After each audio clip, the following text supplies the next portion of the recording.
Hello friends, সবাই কেমন আছো? আশা করছি সবাই ভালো আছো।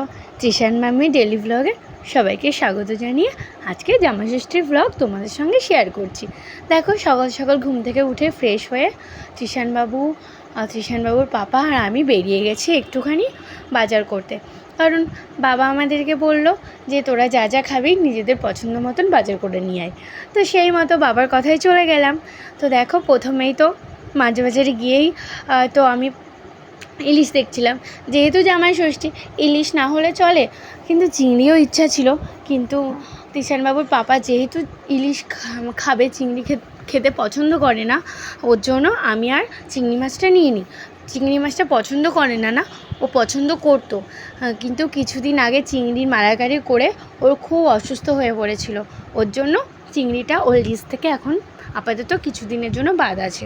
তো যাই হোক, আমি আর চিংড়িটা নিচ্ছি না। দেখো সামনে কি সুন্দর চিংড়ি রয়েছে, কিন্তু চিংড়িটা নিতে পারবো না, যেহেতু ও খেতে পারবে না। আমি নিয়ে কী করবো, আর আমি একার জন্য নেব না। ওই জন্য দেখো ইলিশটা আমরা নিয়ে নিলাম। তো ইলিশ মাছটা খুব দেখতে ভালো ছিল, কিন্তু জানি না কেমন টেস্ট হবে, বাড়ি গিয়ে রান্না করেই তবে বুঝবো। তো তারপর দেখো পাবদা মাছগুলো এত সুন্দর লাগছিল, কিছুটা নিয়ে নিলাম। তারপর দেখো কাতলা মাছগুলো কি সুন্দর লাগছিল, তো ভাবলাম তোমাদের সঙ্গে একটু দেখাই। আর এই যে দেখো, এই বড় একটা রয়েছে না, এটা হচ্ছে গজার মাছ। এই গজার মাছগুলো অনেকে খেতে পছন্দ করে। তারপর দেখো নিয়ে নিলাম চিংড়ি বাদ দিয়ে ইলিশ, আর হচ্ছে নিলাম পাবদা মাছ। এরপর মাটন নিতে চলে আসলাম। দেখো এই যে ঝুলছে পুরো। তো আমি যে বিক্রি করছে ওনাকে বললাম একটুখানি ভালো ভালো মাংস দেখে আমাদেরকে কিছুটা দাও। তো উনি হচ্ছে সেইভাবে কেটে দিচ্ছিল। তো উনি আমাদের কিছুটা পছন্দ ছিল, ওনারও কিছুটা পছন্দ হয়ে ওই যে দু জায়গা থেকে একটু একটু করে নিয়ে নিলাম। তো যাই হোক, তো ভালোই আর কি মাংসটা উনি বলছে, তো সেই মতো আমরা কিছুটা নিয়ে নিলাম। নিয়ে ছোট ছোট করে কাটিয়ে নিচ্ছি। আর জানো তো, চিংড়ি মাছ খেতে তৃষানবাবুর পাপা খুব পছন্দ করতো, কিন্তু কিছুদিন আগে ও পয়লা বৈশাখের দিন আমি চিংড়ির মালাইকারি করেছিলাম, খেয়ে পুরো অ্যালার্জি হয়ে চোখ থেকে গলা পর্যন্ত সারা শরীর ও ফুলে গেছিলো। তার জন্য এখন চিংড়ি আর খাচ্ছি না। তো যাই হোক, চিংড়ি ছাড়াও অনেক কিছু আছে, সেগুলোই রান্না হবে। তো এই যে মাটনটাও নিয়ে নিলাম। তো এবার কিছুটা নিয়ে নেবো মিষ্টি। তো এই যে মিষ্টির দোকানে চলে গেলাম। তো এই যে দেখো রসগোল্লা, এই রসগোল্লাগুলো না দারুণ খেতে। আমাদের শান্তিপুরের এই রসগোল্লাগুলো খুব দারুণ হয়। তো সেই মতো আমরা রসগোল্লাও কিছুটা নিয়ে নেব। তো দেখো আমরা দু রকমের রসগোল্লা, মানে একটা পান্তুয়া আর একটা রসগোল্লা নিয়ে নিলাম। তারপরে আর নেব দই, আর হচ্ছে বা একটু টক দই নেব, একটু মিষ্টি দই নেব। তৃষ্ণাবাবুর পাপা আবার বলে ল্যাংচা নেব। তো সব মিশিয়ে আমরা মিশিয়ে সবটা নিয়ে নিলাম। তো এই যে দেখো নেওয়া হয়ে গেল। এবার আমরা বাড়ি চলে যাচ্ছি। বাজার থেকে চলে এসেছি, এত গরম লাগছিল। এবার বাজার থেকে কি কি আনলাম সেটাই তোমাদেরকে দেখাবো। কি বাজার করলাম আজকে। জামাই ষষ্ঠী, জামাইদেরই তো খাওয়া দাওয়া।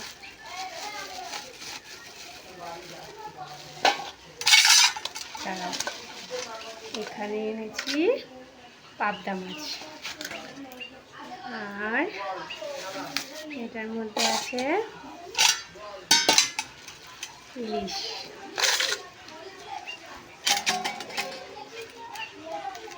ইলিশ মাছগুলো খুব ফ্রেশ পেয়েছি, ইলিশ মাছগুলো খুব ফ্রেশ পেয়েছি। এই দেখো খুব ফ্রেশ। আর এনেছি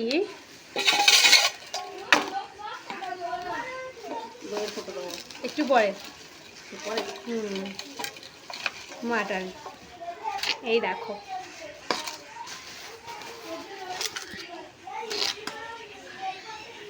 আজকের বাজার মোটামুটি কমপ্লিট। এবার রান্নাবান্না করার পালা, চলে যাই রান্না করতে। তো কোনটার কি রেসিপি হচ্ছে সেটা পরে দেখাচ্ছি। দেখো বাজার থেকে চলে এসে আমরা খেতে বসে গেলাম, কারণ অনেকটাই দেরি হয়ে গেছিলো। এরপর তাড়াতাড়ি খাওয়া দাওয়া করে দুপুরের মেনুগুলো সব করতে হবে। তো তার জন্য দেখো মা আগে আমাদেরকে সবাইকে খেতে দিয়ে দিল। আর কি সকালে যেটা খাই মেন, এটাই জামাই ষষ্ঠীর নিয়ম। দই, চিড়ে, কলা, মিষ্টি, আম, এগুলোই। তো মা তারপর দইয়ের ফোঁটাও দিয়ে দিল। দেখো তারপর ফাইনালি আমি আর কোনো দিকে না তাকিয়ে কোনো কিছু না করে কোনো রকমে খেয়ে ফাইনালি চলে এসেছি জামাই ষষ্ঠীর মানে মেনুতে। তো এই জামাইকে খেতে দিয়ে দিলাম। অনেকটাই লেট হয়ে গেছিলো জানো তো, 3টে প্রায় বেজে গেছিলো, মানে এত কিছু করতে টাইম লাগবে তো তার জন্য। দেখো তোমাদেরকে আর কিছু না বলে সোজা আমি মেনুতে চলে যাচ্ছি যে কী কী ছিল। তো আজকে দেখো মেনুতে ছিল সাদা ভাত, লেবু লঙ্কা, ইলিশ মাছ ভাজা, 5 রকমের ভাজা, যেই ভাজাগুলো থাকে সেগুলো, আর ছিল ডাল, পটলের দোরমা, ছোটো মানে পুঁটি মাছের ঝাল, পাবদা মাছ, মাটন, তারপরে ছিল ইলিশ পাতুরি, এইসব সবটা ছিল। তো দেখো যাই হোক সবটাই তোমাদের সঙ্গে শেয়ার করছি। তো কেমন লাগছে ব্লগটা অবশ্যই জানিও। আর এই যে জামাই ইলিশ পাতুরিটা দেখাচ্ছে তোমাদেরকে। আমি জানো তো এই ফার্স্ট টাইম ইলিশ পাতুরিটা করলাম, আমি জানি না কেমন হয়েছে, তো জামাই খেলেই বুঝতে পারবো। তো এই যে জামাই খাচ্ছে, দেখো জামাই তো খেয়ে উঠতে পারবে না, তার জন্য দেখো কিছুটা কমিয়ে রাখলো, এগুলো পরে আমাকেই খেতে হবে। তো যাই হোক জীবনে ফার্স্ট দুটো রেসিপি ট্রাই করলাম, একটা হচ্ছে পটলের দোরমা আর একটা ইলিশ পাতুরি। তো কেমন হয়েছে সব কিছু তোমরা কিন্তু অবশ্যই আমাকে জানাবে।